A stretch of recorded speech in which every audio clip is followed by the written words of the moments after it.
Ayan, nadali pa natin. Within 6 feet na yan, lalim. May mga dots, may mga markings. Kita nyo po mga kasamang hunters. So ayan o. Yan, within 6 feet na tayo.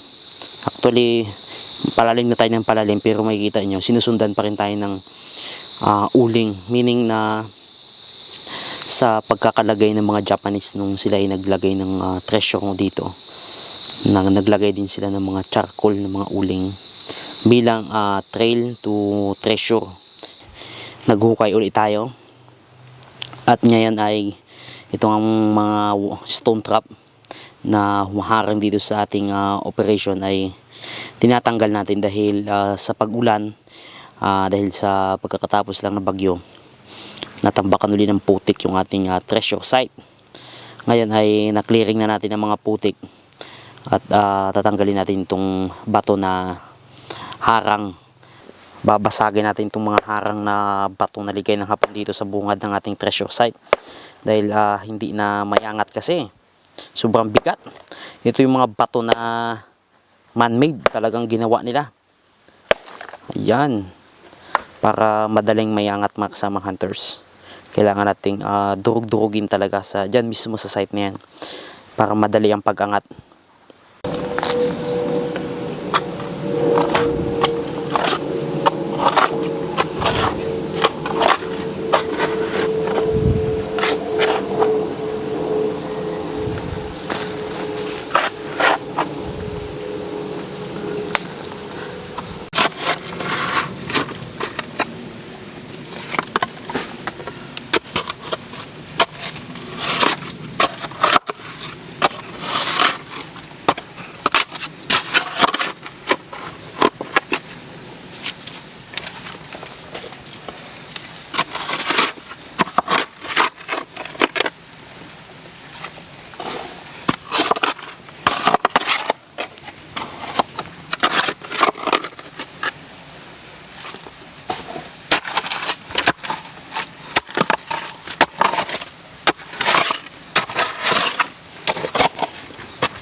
Paghukay ay halos lampas tao na to, pero sa halos lampas tao na, pero nakakuha pa rin tayo ng mga mga bakal, bulok na bakal, mga kinalawang na mga kasamang hunters.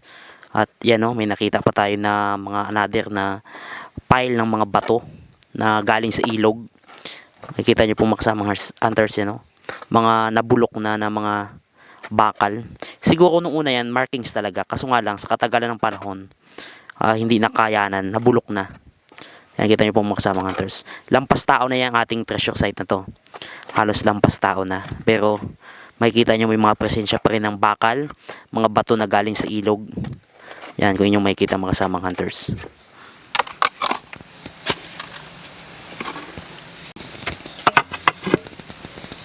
Uling.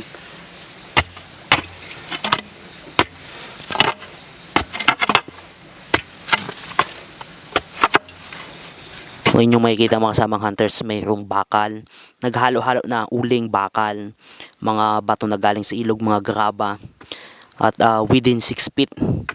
Actually 6 feet na ito mga kasamang hunters, pero kung makikita nyo yung mga presensya ng markings, talagang nilagay pa talaga ng mga Hapon.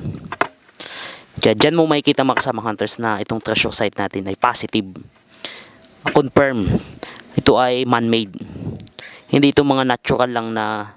Ayan, yun yung makikita mga kasamang hunters. Ayan, yun yung makikita. Ayan, yan kita nyo po mga kasamang hunters, uling yan. Yan, may nilagay dyan sa ilalim within 6 feet. May mga kasama pang bakal na nabulok, mayroong mga dahon, may mga batong galing sa ilog, graba, nilagay dyan mga kasamang hunters sa ilalim yan. Yan, 6 feet na tayo, halos lampas tao na nga tayo mga kasamang hunters lampas tao na, pero makikita nyo yung presensya ng mga markings na nakalagay dito.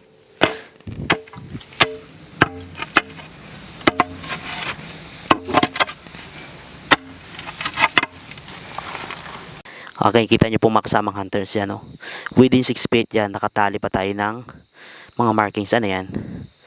Sige, pakita mo dito sa camera. Ayan, pakita mo. Yan.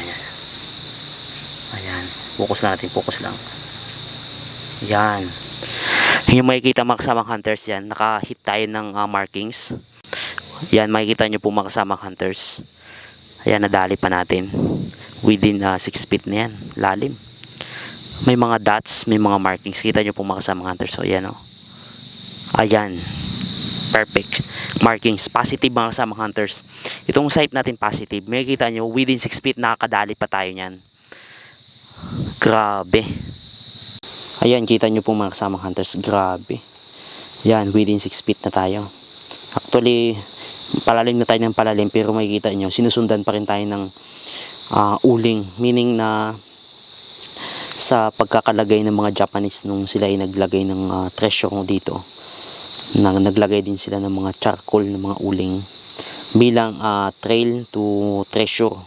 Ibig sabihin mga markings, trail to treasure.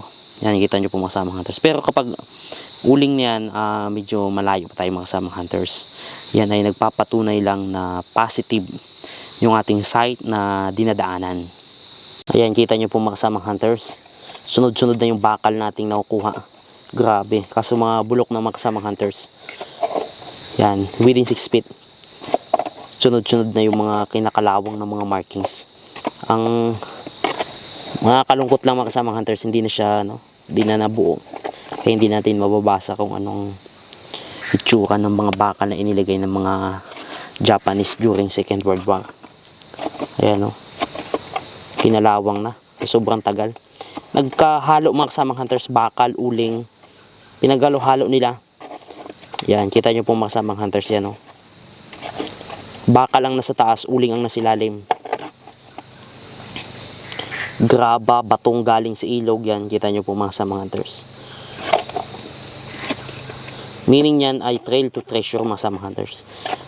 Ibig sabihin yung ating treasure site, itong ating sinusundan na mga markings, positive. Hindi tayo nakadepende dun sa mga man-made na, ay sa mga natural na site na wala ka talaga makikita mga bakal. Pero itong ating treasure site, kita nyo 6 feet na pero may mga nadadaanan pa rin tayong mga markings. Yan na naman, kita nyo po, nakapile na naman ng mga bato. Yan o, kita nyo po mga kasamang hunters. Grabe. Kapal ng uling, tsaka bakal.